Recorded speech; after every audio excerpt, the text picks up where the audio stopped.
your boy DPatt, the #1 sports bettor, and I just hopped off the porch with your boy Dirty Glove Bastard.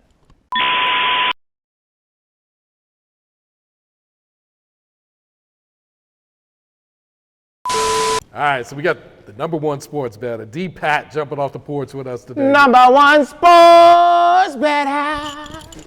Let's go, right? Let's go. Welcome, bro. How you feeling, man? I'm feeling good, man. Yeah, man. Welcome to Atlanta. Welcome to Off the Porch. Appreciate you having me, bro. Yeah, no problem, man. What else you got planned while you're in the city, man? What brings you to Atlanta? Shit, I just came out of work. I'm out here working.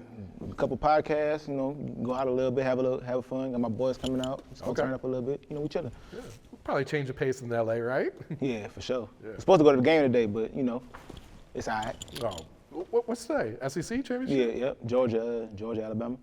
All right, you want to ask who you picked? He trying to get some. He think he's slick.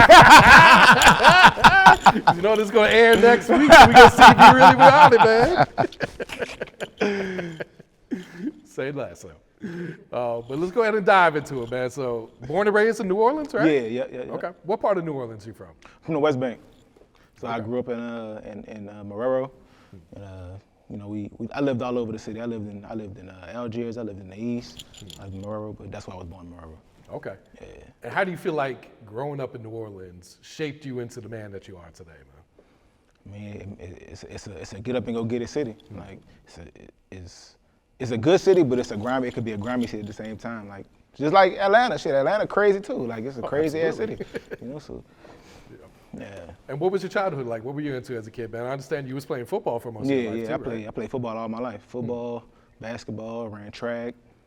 Basically a sports background for real. I wasn't really in the streets crazy, but most sports. I'm sure sports helped you stay out of the streets too, man. Definitely, for sure. Yeah.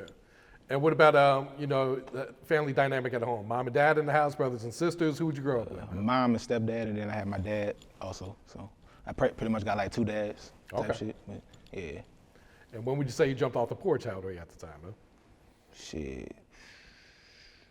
I was 16, 17. It's like when I really was like, and then got the shit on my own. For sure, man. Yeah. And you ended up going to college after school, right? Yeah, I went to Arkansas Baptist for 2 years, and then I went to Western Kentucky for 2 years. Okay. Yeah. What was that experience like? Arkansas? Yeah, Arkansas was cool. Yeah. We was in Little Rock. So Okay. Little Rock was cool, and then right after that we went to like I said, Bowling Green, Kentucky. That was like total opposite of Little Rock and New Orleans. But Yeah, because Little Rock's had that reputation. That's a tough place to live. Right? Little Rock is it's not like New Orleans and Atlanta, but it's Little Rock. Like it can be that. Yeah. So you still gotta, be on your shit. Was it a culture shock when you went to Bowling Green in Kentucky then? Not really. I feel like I can adapt anywhere. Like no matter where I'm at, I can figure it out. Okay. I can be white, I can be black. And you were playing ball at both colleges, right? Yeah. Okay. Yeah. So like, how good were we, man? Like, we was nice with this shit, man. I mean, I was heen, but sometimes that shit politics, and shit ain't work out the way it's supposed to work out. So that's why we at now. We get into this sports betting money because that ain't work out the way it's supposed to work out. You got to figure it out, like. Okay. So how did we fall into sports betting, man? So as soon as we got out of college, me and my boys working at a car dealership, and we just ended up, somehow falling into doing parlays and shit, and just trying to get some extra money, doing the worst shit that you can do in sports betting, and we just was trying to figure it out, and that's how it started. But then over the years, we was losing for like 4 or 5 years, True. And then we had to figure out, the right way to bet, and then we really got into it, and now we here. What drew you in? Was it like the beginner's luck? Like everyone always wins on that first bet type shit, or? I just always like sports, and when I knew you bet on it, it was just like when you first do it for that first time, it's just like you get that adrenaline rush, and that shit just keep you coming back. So, but at some point, it's like you tired of losing, you got to figure out the right way to do this shit. Now you said you were doing parlays. How crazy were we getting? Were we doing 6, 7, 8 leg type shit? We was doing like 8, 9, 10 leg parlays. Damn. Yeah, we was going crazy. Trying to turn that $10 into Trying to turn, right? losing like a Do you feel like that's what draws like the average person into the sports bet? Is that big payoff like that too? Definitely, 100%. For sure. Like when you see you could turn $10 into 10,000, that's definitely what's getting people into the shit for sure. And I'm sure, you know, the betting books and the casinos, they live off that shit. That's what they want you to do. They want you to do that shit's shit. not gonna hit. They don't like me. They hate me. So how long did it take for you to, you know, build up this strategy that you got and kind of, you know, like you said, start actually winning some shit off of this? Well, shit, like I said, we was losing for, like I said, 5-6 years, and then right around like COVID time, that's when we really figured it out. Like, cause we was really locked in the house, just trying to.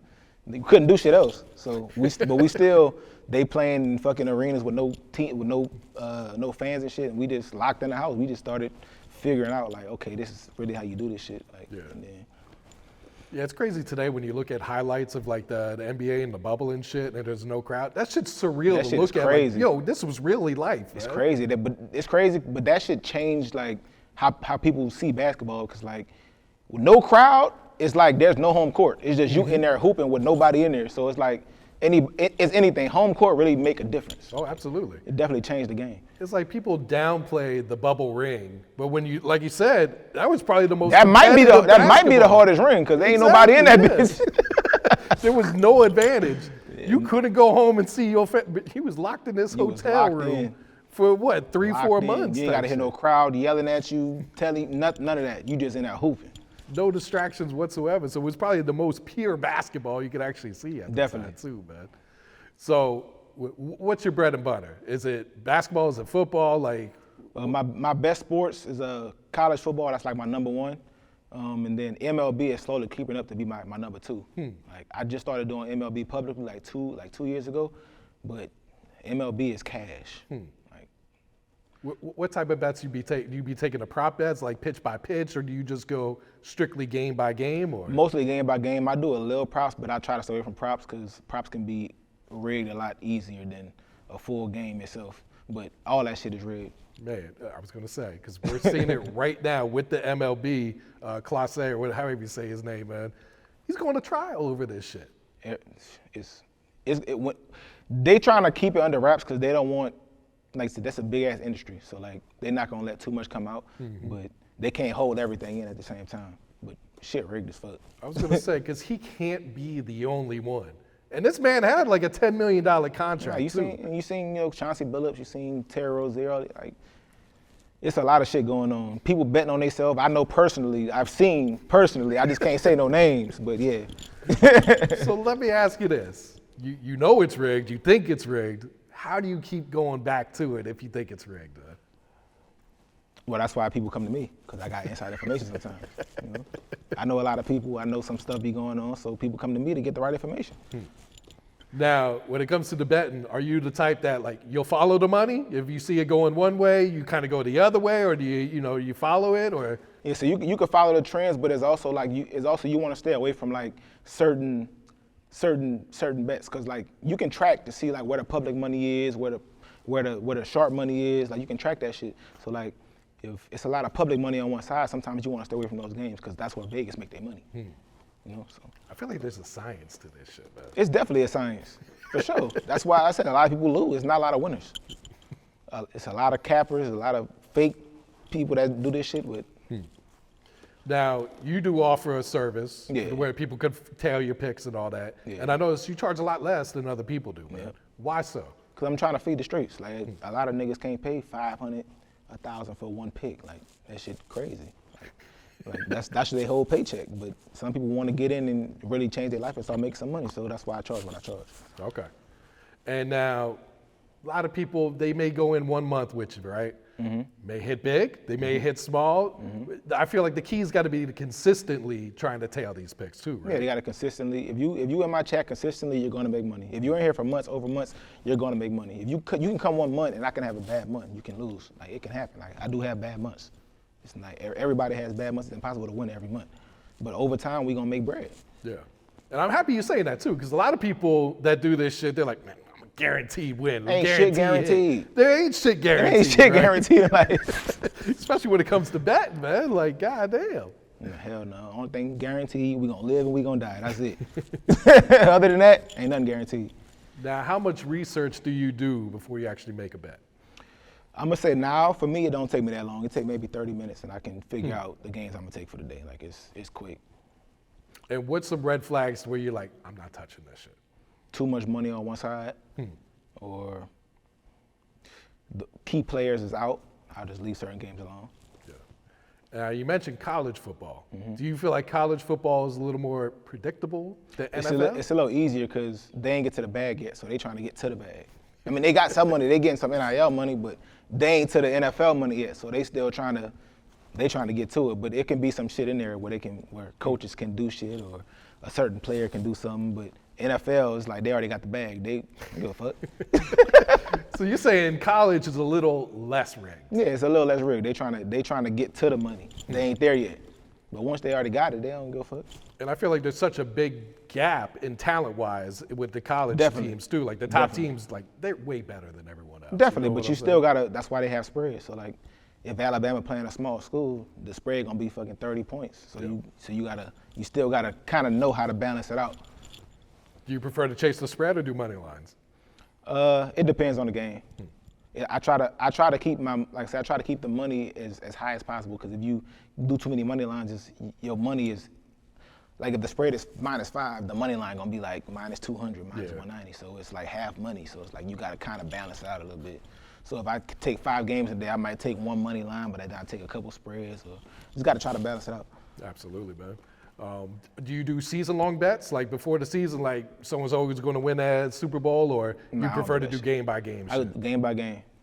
If I do, it's gonna be on some because I'll do a parlay. I'm not saying I'll never do parlays, but it's gonna be on some small shit that I don't really give a fuck about. All right. So what are your thoughts on people chasing after parlays, man? Good idea, bad idea, sometimes good? It's a horrible idea. You're not supposed to chase, like in no aspect. Straights, parlays, chasing is the worst shit. It's like you get cooked in the morning, you know you got cooked, and you're gonna bet on some whole other shit that you did no research on just to put another bet in trying to chase shit that you lost in the morning. You're gonna keep getting cooked. Like, that's the worst shit you can do is chase. Yeah, I feel like there's gotta be discipline in this shit. Have to be. You gotta know, all right, I did the research, if we lose here, it's all right, we just go on to the next one. If I lose a game, I just lost the game. I try again tomorrow. Like, I'm not about to lose a morning game and just jump at some night game that I did no research on. That don't make sense. Yeah. It's a donation.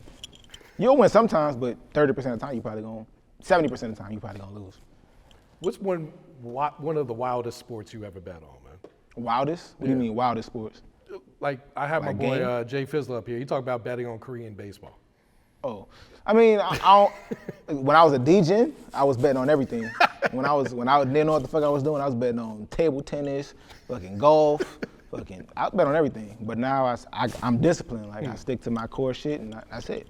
I ain't betting on nothing else. Yeah, it's like if you don't have time to do the research, man, you can't just be throwing the money out there. Hell no. And he was doing it just because it was only sport on at 5 a.m. So it's like betting at 5 a.m. is crazy unless you're betting on like London football or something, like London NFL. But other than that, because who the fuck play table tennis? Name one player. I couldn't tell you, man. Me, I play table tennis, but I don't know any fucking professionals that doing this shit. Like, oh no shit.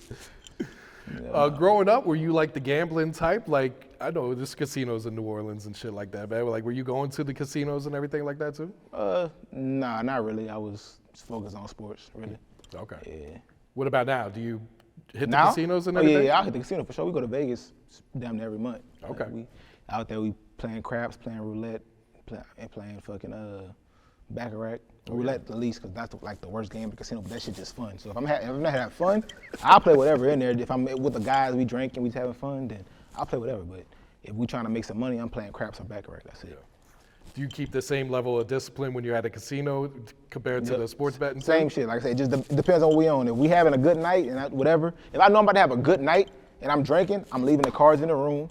I'm not bringing no credit cards, no debit cards, no nothing, because I know once you get lit, you start, you don't care. So leaving everything in the room, bringing some cash with me, and once that's gone, it's gone. Like I ain't doing that. But if I'm trying to make some money, I'm not drinking at all at the tables. Like I'm locked in.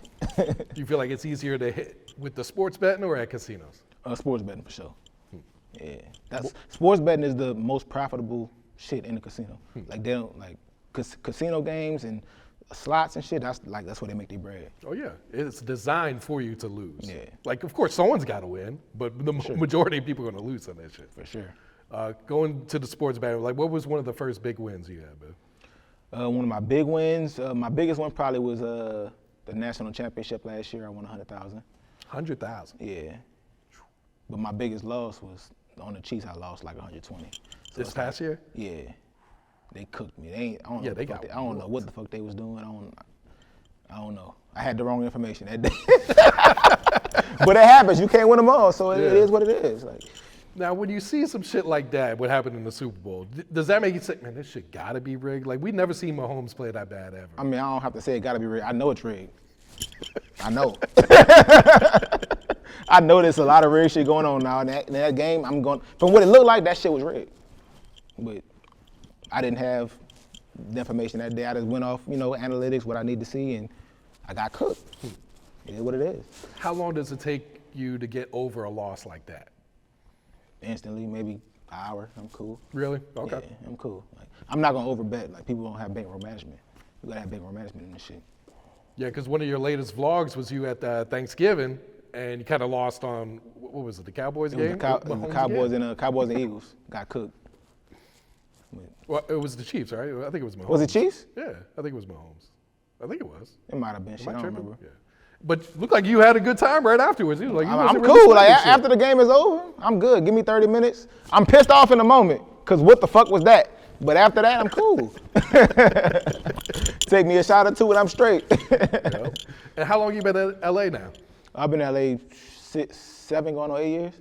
Oh shit. Yeah. Like you moved there like after college type shit? Or? Yeah, I moved there probably when I was like 20, 25, around that time. Okay. So I went back to New Orleans for like 3 years after college, and then I moved there. One of my teammates, he was from there, and they had an open room in their house. And he's like, bro, you just give us $400 a month, come to LA. I'm like, $400 a month in LA? $400? I'm going to LA. I was going the next week. You can't pass up that opportunity. was nothing. Fuck it, I'm going to LA. Did you fall in love with LA right away? Like as soon as I you did. got I out had been there before that, and I liked LA. So I knew I was gonna like it anyway. So I'm like, all right, let's go try it out and see what's going on. I had a few friends out there already. I'm like, why'd I go try it out? I saw one of your vlogs when you got the penthouse out there, man. This place looks insane, man. I had 2 penthouses out there, and then I had 2 mansions out there too. So I've been moving around a lot, but I think I'm about to chill where I'm at for a minute, and then I don't know. We'll see where we go from there. Which do you prefer, the mansion or the penthouse? I love the penthouse. Why so? More security, and the views, more the views. Like I love the views from the penthouse. Like, the house views is cool. I had hills views. I had downtown views. I had Century City. I had all type of views, but it's nothing like just the view of like the penthouse. Like it's just different. Yeah, you can literally see everything. You can see the ocean. You can see Hollywood sign. You can see everything. And you're probably in the middle of everything too, man. Definitely, everything is close. 10 minutes here, 10 minutes there. When I was all out in Calabasas, that shit was 40 minutes, hour and a half, 2 hours. Like, goddamn. I'm trying to go to the Angels game. That shit 2.5 hours. God, it's not even worth it, right? It's not worth it. Staying at the crib.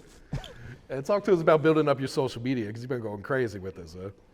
Yeah, I'm a marketing machine. Nobody market better than me. Nobody. Like, I really do this shit.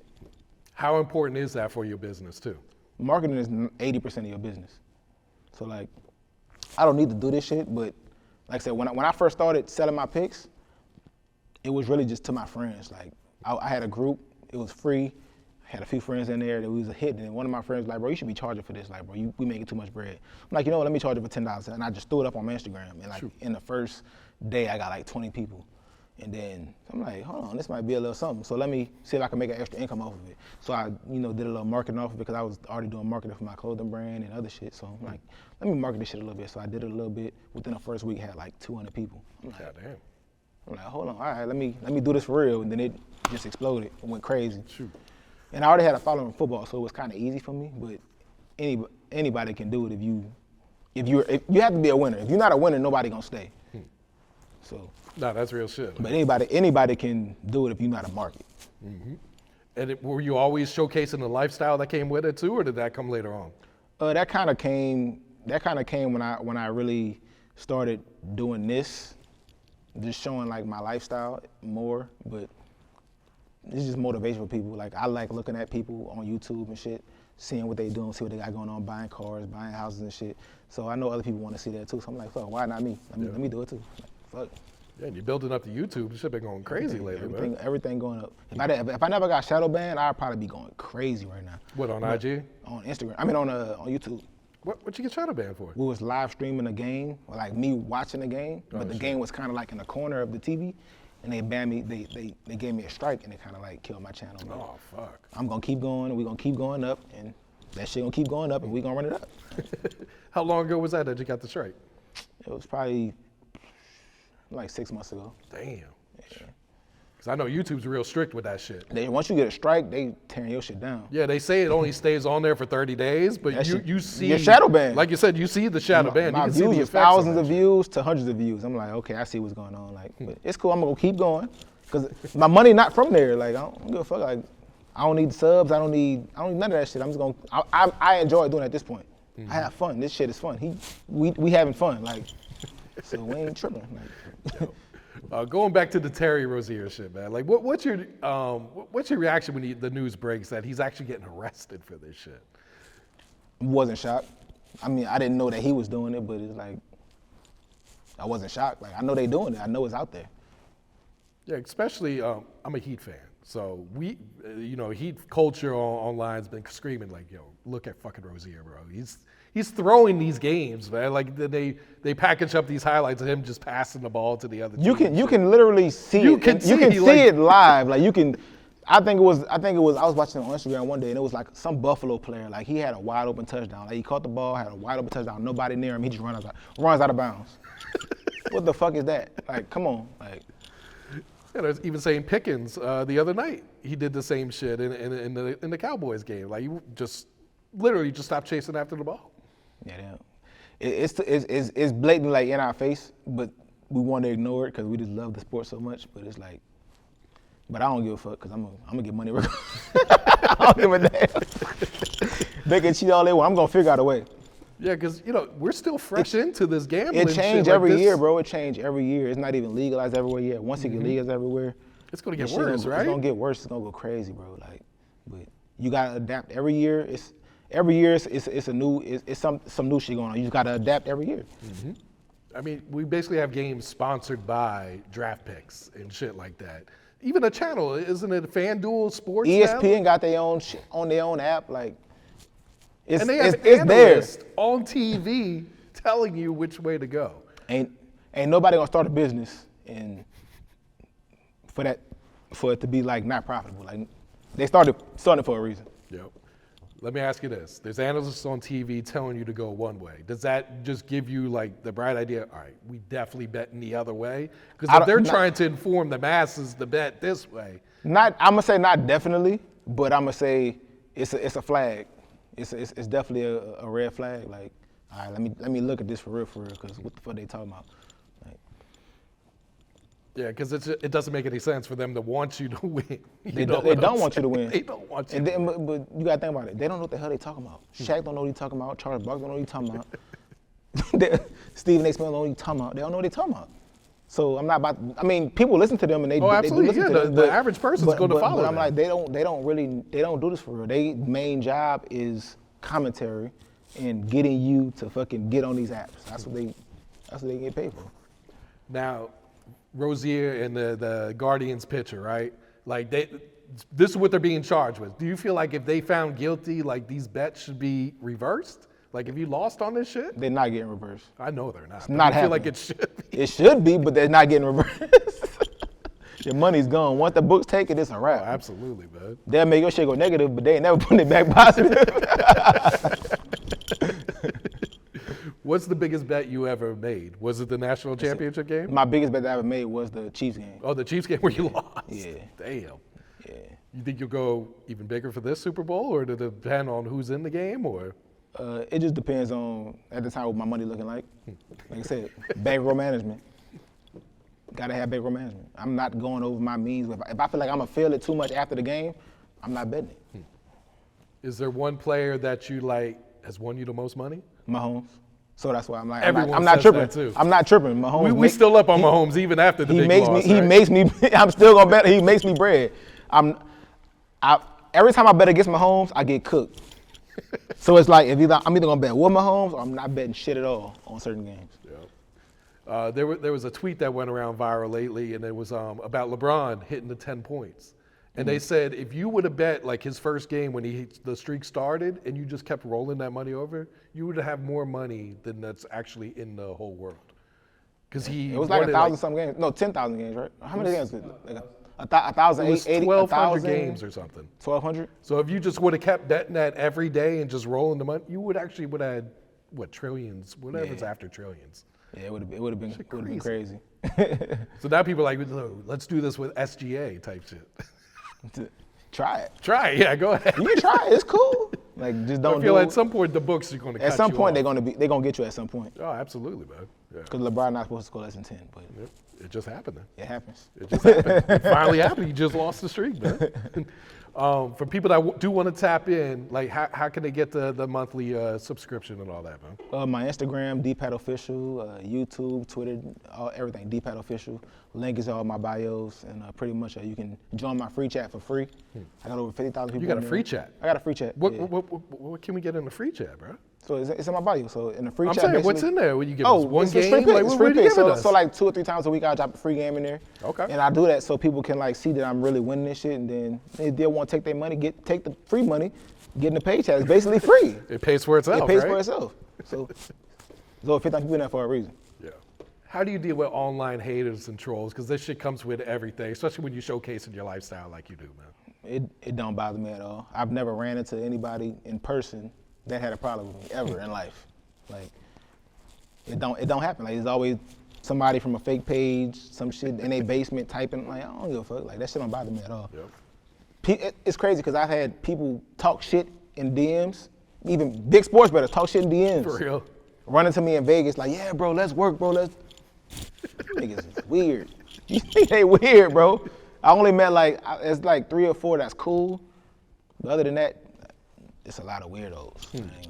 I mean, from what I experienced, it's weirdos. Yeah, I feel like that business, there's not much unity amongst the other sports. It's not because bettors for everybody some thinks reason. that it's so competitive. You're taking my customers, and because I'm better than you. Like, what's the problem? Like, let's get money. Like, How big do you think this shit can get, man? oh, it's gonna get big. Once it's legalized everywhere, it's gonna go crazy. Like, once FanDuel's everywhere, because people like FanDuel for some reason. Like, it's a lot of books better than FanDuel, but they love FanDuel. Like, so once that shit is legalized everywhere, that shit it's gonna be. Yeah, but like we said, it's probably going to get worse though, man. Like this shit's going to be so Oh yeah, rigged. at this it's point. gonna be it's going to, but they have to like mitigate it to some point. They can't let it go. Just let everybody do what the fuck they want to do. They gotta stop it at some point. But that's why you tap in with the best. Yep. And I feel like there's so much money coming into this shit. They'll never reverse it to where it's illegal again. Nah, it's never going back illegal. Never. Especially with Trump in office, never. Oh, absolutely. Yeah. He's loving this shit. Never. It's like we taxing all this shit. He probably betting his damn self. What's some advice you would share to a new bettor? Like, say someone's never made a bet in their life. Like, they see the lifestyle, they see the shit that you posted and all that. What's some advice you would share to them, man? It's a slow grind. That parlay shit, that think you about to turn 10 to 10,000, that shit. I mean, it can happen. Like, it's like hitting a lottery though. It's like, it can happen. But if you add up what you lost over time, you're probably gonna be breaking even when you finally fucking hit one. So like, it's a slow grind. You just gotta keep your head up, keep going. And like I said, if you really trash and you don't have the time to do research, don't be at work just fucking at the cash register betting on some shit that you ain't doing no research on. Just tap in with somebody that know what the fuck they doing, and it's cool. Like right now, it's a caperdemic. Caperdemic. Everybody trying to be a sports bettor right now. Everybody, like they see what's going on, they see the lifestyle. Everybody want to do what I'm doing right now. It's gonna last for like a year or two. Then that shit gonna die off, and the real gonna still be here, and the rest gonna be faded off. Like everybody can't win in this shit. Like it's tough. This shit tough. And a lot of people say they don't win till they bet they last. Do you advise against that, or? Yeah, do not bet your last. Don't bet your rent money, your car note. You're gonna be cooked. Your shit getting repoed. You getting kicked out your house. Why would you bet your rent money? Like that shit. Like if it's something that you can't afford to lose, don't bet it. That's my advice. Yeah, real shit. Because people start just chasing after that shit. Like, all right, I Chasing lost that. the last 2 times. I'm gonna bet the win rent money, this but time. I'm about to get it all right back. Yep. Now you cooked again. Now you ain't got no rent, and no house, and no food, and no car, and no nothing. Like you cooked. Don't do it. Go ahead and plug your social media so folks know where to tap in if they're not already. Instagram, Twitter, YouTube, all of them. DPatt Official, and some of them might be DPatt Official 24, but for the most part, DPatt Official, the pop-up, blue check, whatever. Link in the bio to the free chat, paid chat, whatever you need. Top play. My top plays is going stupid right now. We 6-0 in December. We going up. We just cashed out Western Michigan money line, big bag. Y'all tap in, man. Let's get some bread. Good show, man. Any shout outs you want to give before we wrap it up? Shout out to all my homies, man. Shout out to my boy DJ. That's my cameraman. If y'all need some edits, y'all need whatever y'all need. My boy DJ, tap in with him. He got what you need. He do all my YouTube shit. Tap in, man. Just tap in. Get the pics, and from there you gonna get some money. Like, once you get the money, you can get whatever. You want to tap and get mentorship? I got mentorship too. I did it a couple times. You know, charge 20,000. People learning how to be a sports capper, learning marketing, all of that shit. So if you want that, DM me. We got whatever you need. We got everything. Crypto, forex, we do all that. So, my main thing, sports betting. That's what I'm known for. But I do everything. How long does the mentorship last? Is it like 30 days, 90 days, or? I got different packages. 30-day package. I got a 60-day package. I got a year package. Okay. A couple different packages. So, Sure. some money. Bet. Anything else you want to talk about? What we got you, man? Did we cover everything? Shit, I feel we got everything covered. Just get a bag. Tap in with your boy, the one and only #1 sports bet. And we just hopped off the motherfucking porch, nigga. Let's go!